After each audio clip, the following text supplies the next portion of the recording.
We strike with the wrath of the righteous! I forget that work has commenced. Work has commenced. Because a little while ago we were in America. Me and, co-host. Visiting co-host. She'll be known only as, what are you known only as? Bonaventure. Bonaventure. And why are you only known as Bonaventure? Because it's my confirmation name. Yes. Norris is known as Norris for different reasons, but we've decided that you're Bonaventure because that's your confirmation it's my name. religious name. Yes. So when I become Pope, I'll be Pope Bonaventure. It's got a ring to it. Yeah. It's better than Francis. Francis seems a little... People can kiss my ring when I'm a pontiff. Kiss the pontiff's ring. Pontiff Bonaventure's ring. Yes. So explain to the listeners what your religious affiliation is. Obviously you were like confirmed as a Catholic, but what is your stance on your Catholicism? I have no interest in it whatsoever. I believe it to be a load of old hoo-ha. Hoo-ha? Yes, indeed. So we describe Norris as a lapsed Catholic. So what would you describe me as? Well, You've known me for a while. I think you're a little more lapsed. Lackadaisical. Just because see, Norris was a proper churchgoer. You know, like I was never because like her parents and stuff. You were a churchgoer in the respect of like you went. I was made to go. Was yours a Catholic school as well? It was. Yeah. Yep. Yeah, cool. So you're a more lapsed Catholic than Norris. I am.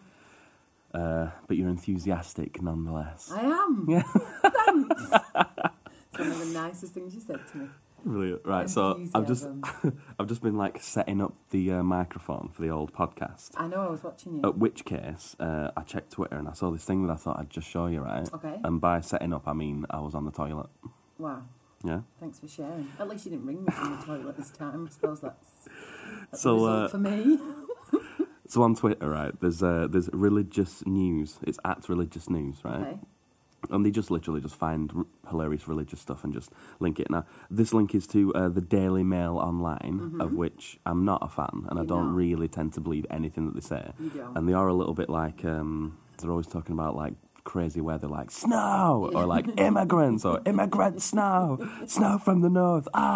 It's that kind of a paper. However, I just think it's brilliant. Right? Okay, so the title is. It sounds like Onion News Network if you've ever seen or heard that. Yeah, absolutely. Yeah, just listen to this. I should have given this to Norris, but he'll listen to this by then. But to see whether or not this is a true thing. Listen to this. Maybe.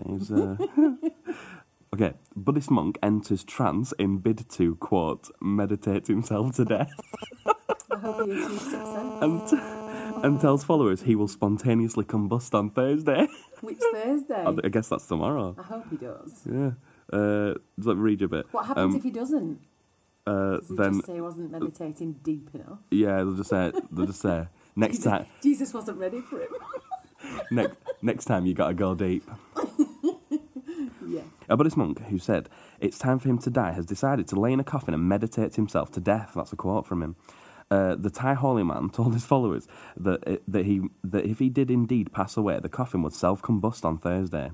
The monk, something that I can't pronounce, 65, who was also known as Loang Pum Pim, that's a real life name, is the abbot of a temple somewhere in Thailand.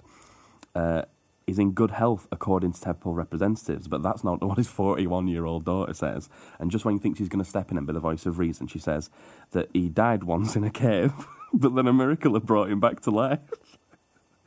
And then it seems a little far-fetched. And then it seems a little bit of Lord of the Rings. And then it just goes on to say a few other things, but basically this has been drawn attention to since a controversial Buddhist Chinese monk accepted cash to bless a businessman's Porsche. I don't understand what you're telling me. Is this a real story? I know, it's like the News Network. It's like the Onion News Network. It's proper it is. stupid, isn't it? I just love that. I just think maybe I'll combust at work tomorrow. You may well. There's a chance. I bet there's more chance of me doing it than him. I thought you'd. Bonaventure also works with Norris and I, so we're all in the same establishment. We are. Establishment. So, where to go from here? Episode 7. Okay, I'm in. Bonaventure's here. Why are you with me, Bonaventure, to talk about churches and stuff? Because on our fabulous trip to the US of A, we had a number of religious. I want to say awakenings, but I feel like I mean encounters. Religious watchtower and awakenings. Yes, encounters. Yes. Yes. Well, one of them I'm going to do specifics on, but I don't want the Okay. podcast to be too long, Okay. because Yeah, you do. You are because known for length. I tend to rabbit on somewhat. So, You do. So the second half, which was arguably the most entertaining half, I might Absolutely. have to just leave you out on and move on to Norris next month. Oh, wow. Or, well, I say next month, it's probably going to be a couple of weeks. Seems a bit mean. Religious encounter. First religious encounter Yes. was in Austin, Texas. Yes. Which was our Sunday. second destination. Indeed it was. And one of the things that I wanted to chop off my list of things to Your do in my life, bucket list. the bucket list, Uh-huh. was to see a Southern Baptist church. Austin Stone Community School / church thing. Yeah. Basically, Austin Stone Church has a few different campuses in Austin. It does. 5. And yeah, 5. So they've just branched out because one of their campuses was too small, so they moved to the local Austin Stone school. Austin High School, yeah. So that they could fit themselves into the gym, I guess, where the basketball usually goes That's on. right, So that's yeah. what I could see. And we roughly counted how many people. We did. How many people did we count, roughly? We counted, we underestimated at 2,500, and that was at one of 4 services on a Sunday. So Yes. there was a 9 o'clock one. We went to the... Oh no, wait, we said 5 places, didn't we? Like 5 sort of 5 campuses churches. across Austin. That's right. And I think 3 of those had like 4 services in a day, and the others had 2 in the day. Yeah, so correct. just think how many people that is. Exactly. And the one that we went to the second one. So we went to the 11 o'clock one, didn't we? There was 2,500 people there. Wow.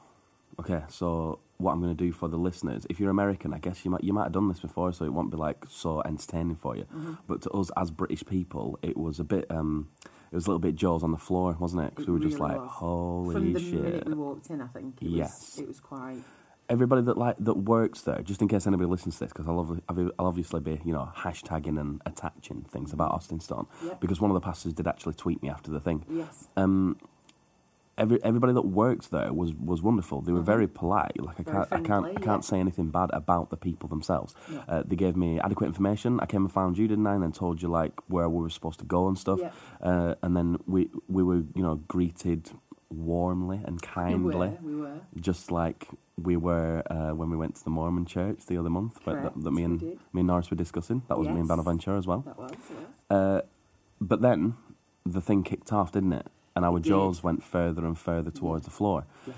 They had a massive screen that was like playing what we would deem karaoke, because the words kept coming up as the Absolutely. guy was like, Jesus is my savior, Jesus is my glory, yeah, like that. It's almost like I was don't- reliving it. I don't know. I don't know if Excellent. those are the exact words, You were but close, but yeah. but it was kind of any song that came on. It was multiples of Jesus is my light, my Yeah. ray, my Follow Jesus. goal, follow, worship, Jesus needs pray. to be in me.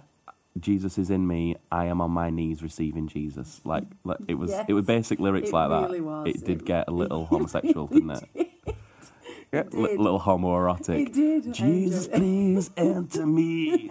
Hit me with your Bible. Yes. Yes. Sorry, he didn't have a Bible, he had a Torah. That's weird, isn't it? Yeah. Maybe he has a Bible now in heaven. Maybe he put it all together. Maybe he's put his Anyway, hands together. irrelevant. So the screen's playing the words that the rock band are singing, and Correct. everybody knew the words. I had some dudes behind me that were proper rocking out to it. You did. And Not behind you, they were A lo- everywhere. They were all rocking yeah, I out. just meant they were the ones I could hear the Okay, most. Right, yeah. But yeah, it kind of went from, bearing in mind this is like a high school campus that they've just sort of arrived at. They'd only been there a couple of weeks, hadn't they? Because they were still handing out like big thick booklets they about were, what their yeah. mission was and stuff. So like as everybody came in, because it was high school campus, they were quite young people, weren't they? Yeah. And they were pretty like hip. There were a lot of like good looking young people knocking around with their like Converse and their satchels and things like that. they were cool, just like young people, were, no they big were, deal. yeah. You just expect to see them in a pub, and then as soon bar if you're American. Wow. Every time I mention America, me and Norris end up going soccer. Okay. But yeah, so pub bar. Sorry, America. America. So, as soon as this music started, Yes. they turned into like it was kind of like a bit of a zombie show, because everyone kind of knew Hypnotic. what to do.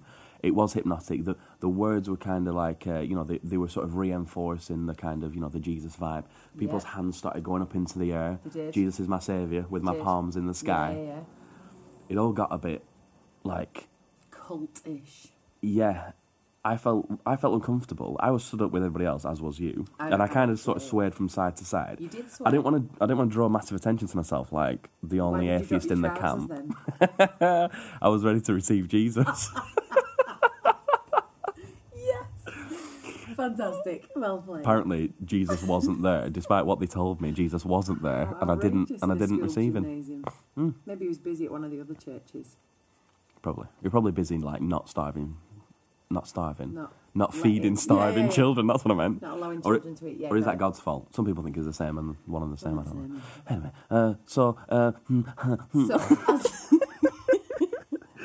wow! If only there was a camera. So I didn't want to draw attention to myself, I'm very well. I'm sort of just watching, just swaying, thinking I didn't want to be like the only atheist in the camp with my jaw on the floor and my eyes wide. Okay. So I just accepted it. Jesus. Yeah, you did. Not Jesus, but yeah. No, you did. I think you did well because I could feel you sort of like the second it started, you just sort of you just completely tense. But I still think you were less subtle. Why? I think your eyes were wider than mine. It was shocking. It was. It continues to haunt me to this day, let me tell you. The sheer volume, the way that people were responding to what was being said. We don't have that in this country. We don't.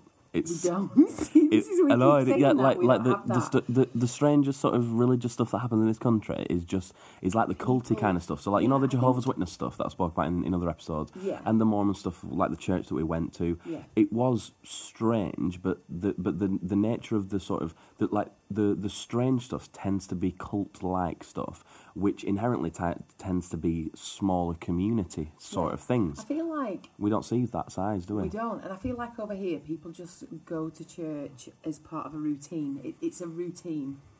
Oh yeah, we've got much more subscription than we have actual Christians, for sure. And I think people who go on a Sunday, or I think they just go and they just maybe listen or not, and then they go home, and that's them done for the day. And that we witnessed was more than routine. That was full on immersion into that. Yeah.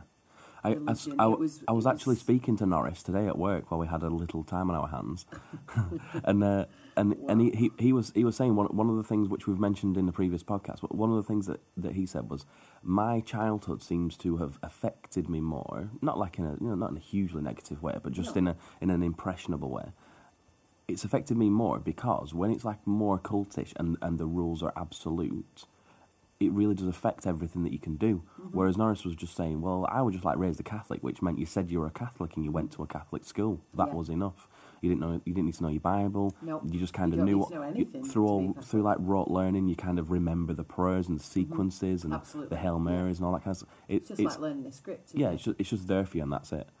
But on that magnitude, that to me seemed like a cult, but on a grand scale. I have to say... Which I guess that is what Christianity is, I guess, but, I know I said it to you when we left, but Austin Stone has the performance of church down to... Yes. I was blown away by the performance of that church. And I really do mean the performance of it. It was unbelievably professional and slick and smooth. And I'm guessing to an American audience like that in the South... They just lapped it up. Yeah, that's okay to them. They just lap it up. I'm not talking about all Christians. I'm not talking about all Americans. I'm just saying that particular audience were there to see that, so they were happy with that. As English people with our stiff upper lips, we just kind of like went, whoa. We could see right through the insincerity. Absolutely. From the second it started. Yeah. The way the PowerPoint presentation went blank when they wanted the audience's attention, and then when they wanted to read a psalm, they put it up, or a scripture or whatever, they put that up and you were allowed to read it, and then as soon as they wanted your attention again, they took it off. Yeah. They lowered the voices, they raised the voices, they used emotion. It was unbelievable. It was like no other performance I've ever seen, and I've seen The Lion King twice. Wow. I know. I don't mean show off, but I've seen like Wicked, and that not only had more bass than the Wizard of Oz's deep voice, but it had everything, and it was a proper show. It was impressive, but massively insincere. And everything he said was quite confusing. Yes, I'm going to move on to that in 1 second. Okay, sorry, I apologise. I was just going to rewind and just say, you know the way that was done was flawlessly executed. Flawless, and good word. And it's it's as if because these churches are massive businesses, which I'll get to later as well. It's done because there is a specific way in which huge churches like that flourish. Mm-hmm. There's a specific way in which they make money, and there's a specific way in which it's best to get their voice across, just like any corporation. Yes. And that's it. Yes. And that's why they're so good at what they're doing. And even like all the pastors were young, so they were aiming it at a young audience, and they didn't have some stuffy old guy. They had a young guy who was trying to grab the audience. Seemed like a really nice guy as well, completely disingenuous and totally out for the well, I would say the glory of the church, but we'll explain that in a minute. But yes. We'll move on to what they were saying, because that goes into the glory of the church, right? What was the overall message that you received from it? What was the message of that? To get out of there.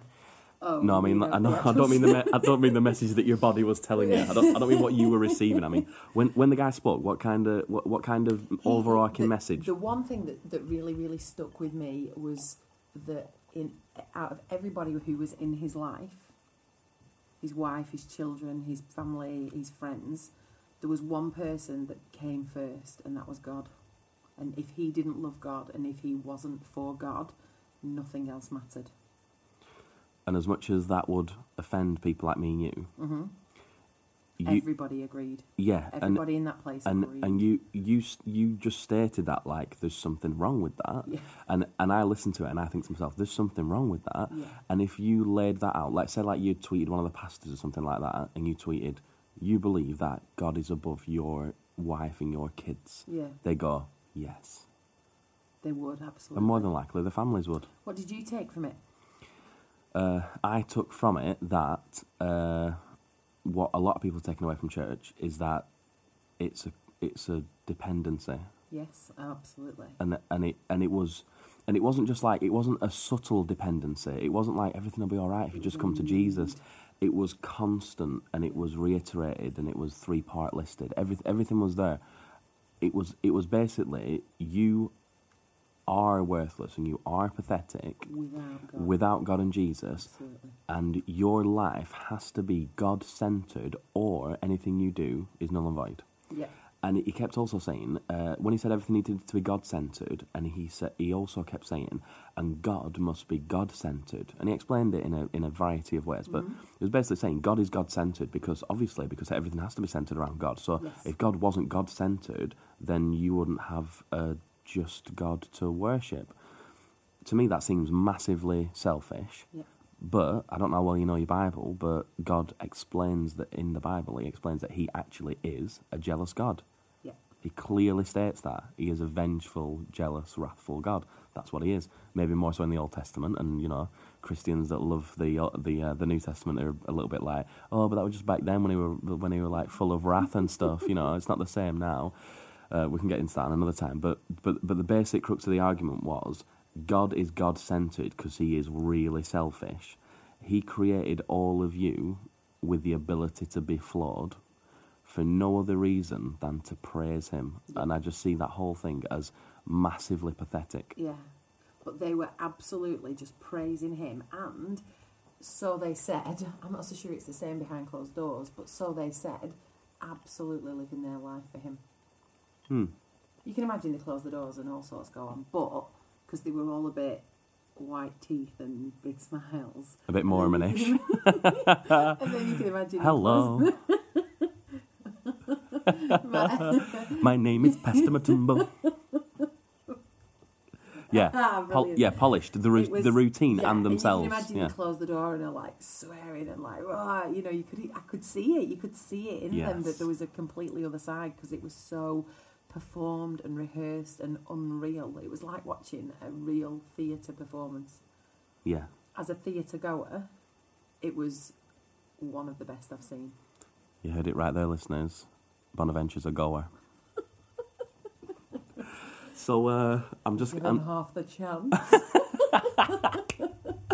Brilliant. Okay, so that was like the theme, Yes. the way that it was delivered. Yes. Yeah. Delivery is everything. What seemed a little bit strange to me was that we'd heard some rock songs. We'd listened to the pastor. We had. We'd been slightly uncomfortable with the way that everything went down, but it went down flawlessly. Yeah. Yeah. And then I remember saying to you, because I wasn't sure how uncomfortable you were, and because you haven't had a conversation with me because I was listening to the pastor. Yeah. We didn't really talk about it, and we didn't figure an exit strategy before we went in. No, we didn't. So I was a bit concerned that maybe they were going to start, because so you'll remember that towards the end, as he was talking, it was like, we're all just going to have a little quiet time now. Yes. We're all just going to think about low. Jesus, Yeah. and again the lights down low, And he stood he's on like, stage with his arms open. He did. Like as if he was Jesus on the cross, right? He did. And a light came down on him. A floodlight. That's not the right word. Spotlight. Yeah. Okay. Thank you. A spotlight came down on him, and he stood there, and every person in that congregation, except you and me, bowed their heads. Yeah, and we stared. Ooh. You took a photograph, which I'll tweet at some point. I did. And as he was talking, he's like, it was basically like he was doing the performance. Yes. And then just like good performance, like bass stuff, like like a good jazz trio, but like we're just gonna break it down. Mm-hmm. And he did exactly the same. And as he was talking, and his voice quietened, and the place quietened, He drew the audience in. a dude from the far right sneaks over in his tight jeans, gets up on stage as he's talking, and then hits the keyboard. He does. Ding ding ding ding ding ding. As if it's some kind of Lifetime movie, Yes, it was like like the American speech, like Independence Day is like, exactly. I believe in a time when it in the background. Yeah, That's it was so choreographed. Yeah, it was. Even as we're talking about it, it's like, It was. How did these people buy into it? It reminded me. I don't know if you've ever seen this, but this is for you and listeners. If nobody's listened, if nobody's seen it, there was a guy. Christopher Hitchens talks about him in God Is Not Great, How Religion Poisons Everything. There was a guy back in the day, I think in like the 70s. There's a documentary about him. It was called. Was it John Lennon? It was called. Or was it Paul McCartney? Shut up. Okay. It was called Marjo, right? Which was a collaboration. That was my next guess. The ever famous Marjo, right up there with McCartney. Marjo. Marjo was called Marjo, and I shit you not, Marjo was called Marjo because it was a collaboration of the names Mary and Joseph. That's a real thing. That was his name. That's not real. I reject that. Carry on. Marjo. Marjo was like a child evangelist, and his parents sort of... Was it not some guy just introducing his wife in like Southern America, like in Texas? Here's Marjo. That's incredibly offensive for our American listeners. Oh. Sorry, America. Sorry, America. Sorry, America. But don't take any offense. anyone in Texas is going to be listening to you. Just a comment. We're not sending any red coats at this time. Red coats are still hung up. So Marjo. Those are our red shut up. tracksuits. Marjo. Hey, Brilliant. Marjo. So Marjo, he was a child evangelist, and later on in life, it came out that his parents were pretty much abusing him into doing what he needed to do. I don't think there was sexual abuse, but it was like psychological and physical abuse for him to hit the stage, and all of the methods of preaching that he picked up from adults, and the documentary won awards and stuff because what he did was as an adult, after he'd lived his sinful ways, he decided to go back to the church, but this time with hidden cameras and a wire and stuff. Mm-hmm. And he explains to the producers, this is how I'm going to make a cross appear on my head that looks like blood. This is how I'm going to make the killer blow where they all get the wallets out, and he just delivers every single time. It doesn't mean that they've ever stopped doing that exact same approach, but that's what it reminded me of, how clear everything was and how choreographed everything was. It's specifically created for mass trance. Really? That's what trance, it is. Excellent. Yes. You go to a concert. Trance is brilliant. You are there at a concert if you've paid for the ticket. Yes. You are there with other fans we're all in it together. Let's just fucking enjoy this. Yeah, we're all bouncing to the same song. And, Yes. and that's exactly what they were And bowing that's the to the thing. same song. They were into it. Yeah. Weren't they? And that creeps me out. So, Did. our exit strategy, I just sort of nudged you and I just said, if it gets to like proper music, shall we just disappear? And you were Yes. like, yes. And I was a bit worried that I'd Please. seem really, I was really hungry. what's It the was word? breakfast time. It was, yeah. And breakfast time in Texas like is 1 not something to be missed. Well done, Texas. Bravo, Texas. So we decided to leave when the music kicked up again. We did. Because I didn't really want to be there when they started dragging people to the front to start like having fits. I don't know whether Yes. that was the place where it would No, happen. we didn't know that. But I did just we? didn't really want to be around for that because that freaks me out. Yeah. Not in like a occult kind of, oh, they're possessed. But just in like I'm not comfortable with people being subdued and suppressed in this freaky kind of way. So when the music started picking up, we disappeared. But that was like everyone else's cue. Like the building Really just was. emptied as it was I felt happening. like as well. I felt like it was a car park thing. So the music started, and Yeah, everyone just was like just at a game. Oh yeah, exactly It was. like at a game. It was like a And match. Everyone was just like, "Oh crap, we need to get off here quick as possible." So we just kind of all headed out to get off the car park quick. Yeah. So like, Jesus been gone, he's been through me, he's been in me, he's been on me. I need to get my car out, which is a little bit not religious. Yeah, exactly. Surely, yeah, if you're yeah. all about Jesus, you stay to the bitter end. You soak that guy up. Yeah. You really want to be covered in the Holy Spirit. Sorry, Christians. No. I'm not sorry at all, to be fair. Okay, so when we left, along with others, A lot of others, yeah. I grabbed a little something on the way out that was on a table, right? No. Not you or any of your bodily parts. Okay, but sorry. Yes. I got this, I want to call it a booklet, but it's pretty much a frigging book. It's a little like the Bible. If you can hear this, listeners, this is what Norris would call a rustling of lies. That's what Norris would call it, right? It's entitled Far More. I'm not going to go through it in any kind of detail because, I don't really want to preach for them. Yeah. But I'm just going to pick out a few things, right? Because what you can't see, listeners, is that this book is... It's in colour, it's on thick, expensive paper. It is glossy, man. It is incredibly expensive. It's beautiful. Which it's just a which shame can what's all- written in it. It can all... It's a beautiful masterpiece until you open it. This can only attest to the amount of money they are making. Seriously, Because yeah. I like when I was at university, I checked into all this kind of stuff for various reasons, and it is ridiculously expensive. Okay, Yes, even if absolutely. you're doing it on a grand scale, Yes. it's just very Of course it is, expensive. yeah. Okay, so It's beautiful. It's so really... I've dog-eared a few pages, right? So I can just check it out. So I'm just going to open this rustling of lies.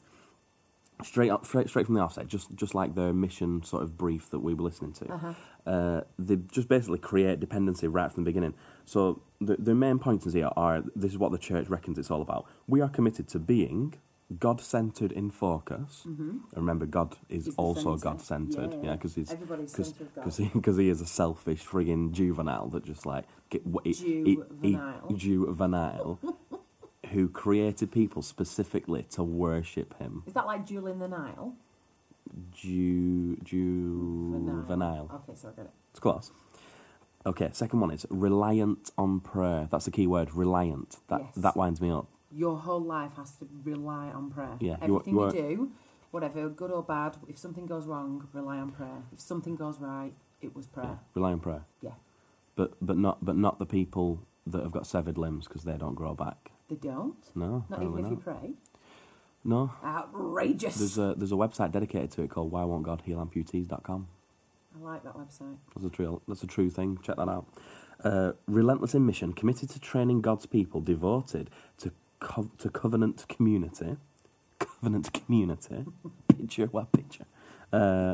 Fixed on eternal impact. Mm-hmm. Anyway, We all love so a bit of impact. so without going into detail, it's basically dependency. It's like you are nothing without Jesus, but there's something that you can do. You can do stuff for the church, right? Yes. So, if I just flick forward through the wrestling of lies to the next dog here, right? We're on the next section that's called More for the Next Generation. And it talks about how, it says, over the last 5 years, our ministry to kids and students has grown from 300 to nearly 1,000 in Bible study and worship each Sunday. In order to keep pace with this kind of growth, a greater investment is needed. Greater investment is needed. I've got it. There's no doubt that kids grow best with great leaders, which is true, in great environments, which is true. But we all know Absolutely. about the kind of leaders' environments they're talking about. We do. We want to increase our capacity, blah, blah, yakety schmackety. I'm going to move on to the next bullet point because I'm getting to my main point. Yeah, there's a point. Towards the back end, it shows you, it gives you like a week 1, 2, 3, 4 kind of, like week study group, it's called. So you can check out what you're supposed to examine, how to apply yourself. And they've got like a bit of a rundown at the very beginning of the first day for the week, okay? So the first day of week 2, it says, we serve a God who hears our prayers and acts for our best. Said no starving child ever. Okay. Through prayer, not only do we declare our dependency, so we're declaring our dependency all over again, but take hold of his willingness to act for his glory and our good. Yeah. So apparently it's for your good, and It's for my good. if you got involved, it'd be for your own good. Okay. God hears your prayers and acts for your best. Does he? No. Never, not once. If you're a Christian and you listen to this, I just want you to sort of have a think about every time you prayed. And there's a little thing that they call confirmation bias, which is the type of thing that if you've lost your keys and you pray to try and find your keys, and you find them, but then the next day you don't, and then the next day that you don't, the next day you don't, but then suddenly you do again, and you're like, oh, thanks God. I've spoke about that on the blog. We have. It's the most recent one that It is is. entitled Jehovah's Blessing, and it's all about when my mum used confirmation bias. Not that she was aware of it, but she used confirmation bias to decide that if God had have given my dad time off work in order to go to Bethel, which is the main headquarters of the Jehovah's Witness organisation, if God had have given, if my dad had have had time off work in order to go, that would have been God's blessing. Yes. But because he didn't get time off work, that's just life. It's just how it is. Just how it is, yeah, no big deal. Maybe it was just God deciding that Mr. Watchtower's Popper didn't need to go. Maybe he's holy enough. Well, he's only got the regular holes. Wow. Have you checked them all? Since I was a very young man. Sounds rude. Okay, so if you flick past the weeks of study, so we created dependency. We've spoken about the mission. We've said throughout the book that you need to get involved. We need to invest. We need to invest. Yes. Yeah. Yes. You're pathetic. You're I a am. loser. I am. You're a Call me sinner. every day. No, this is just hypothetical this You're time. This time. You're my Austin Stone Church. Yeah. I'm a You're pastor. my Jesus, sir.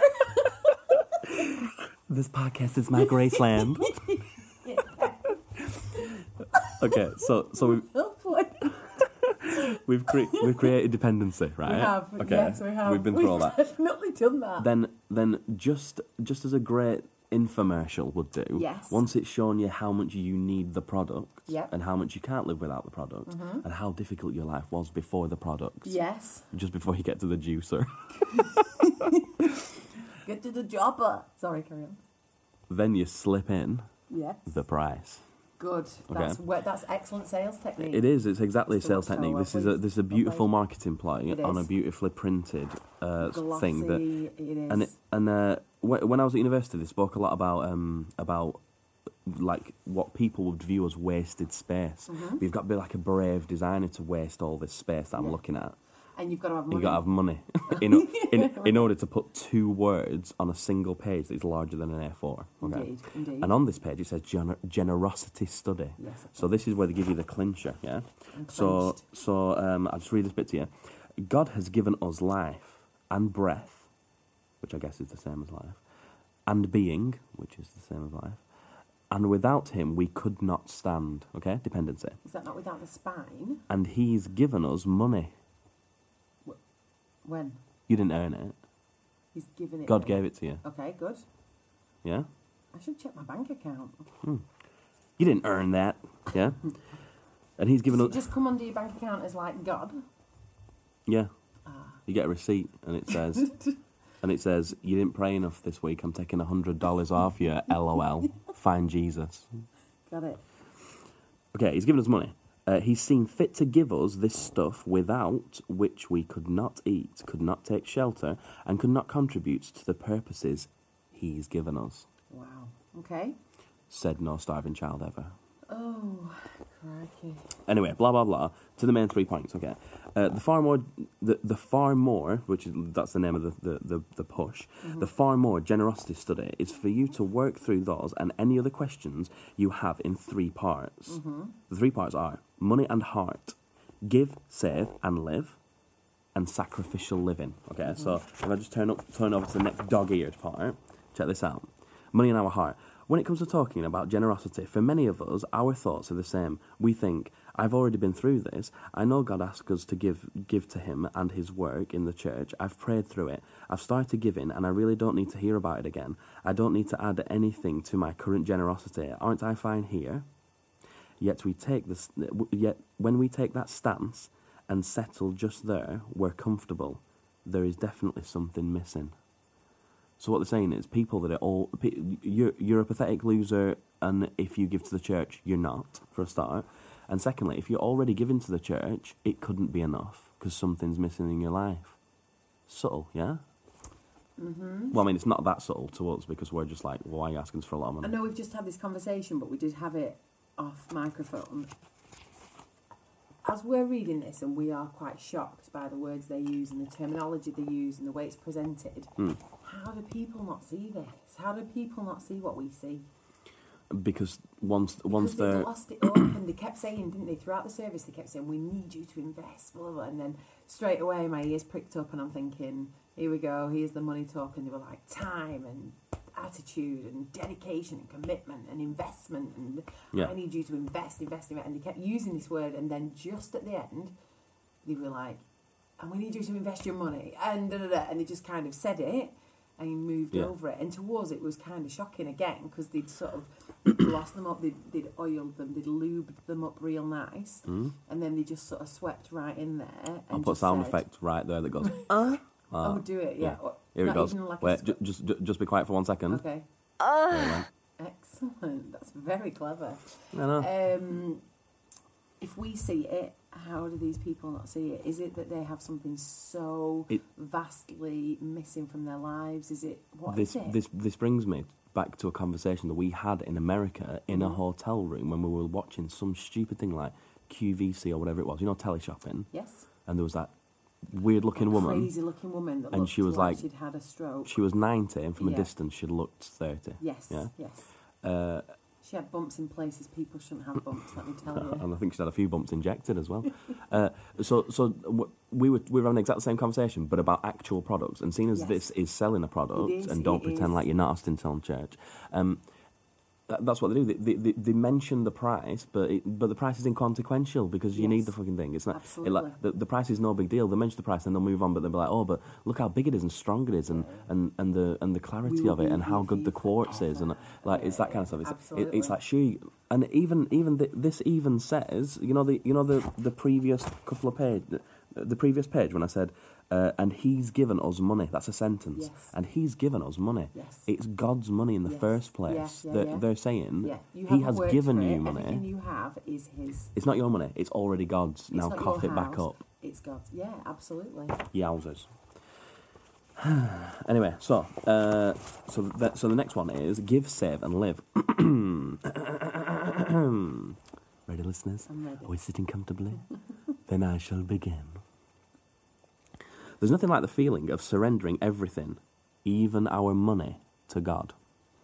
You should probably point out that these are the last sort of 5 pages of a 40 or 50 page book. Yeah. Okay. And they're kind of like the large paragraph on a single page that sort of like that sets up the next couple of pages. It's like a JFK quote, but it's just not. Yeah, it's just not. No. Poignant and effective, but it's. This probably a bit shocking to you as well, because you didn't actually read through this, did you? I didn't. I'm pointing this out deliberately now while you're a bit like, say what?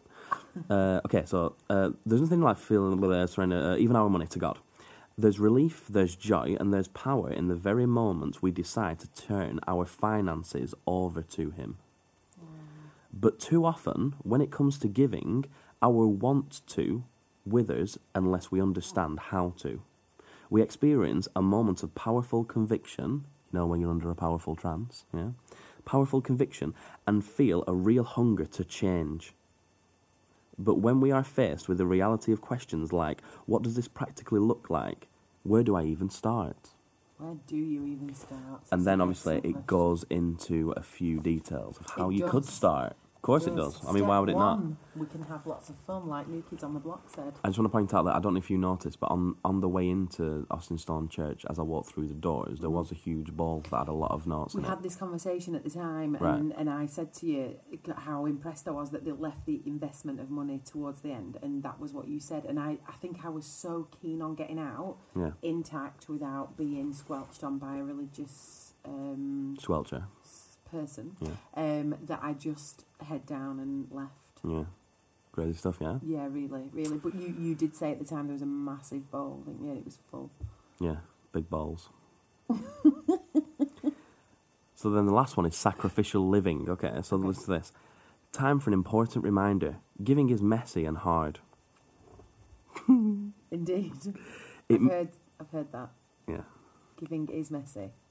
Giving is messy. Giving is messy and hard, as is receiving Jesus Christ.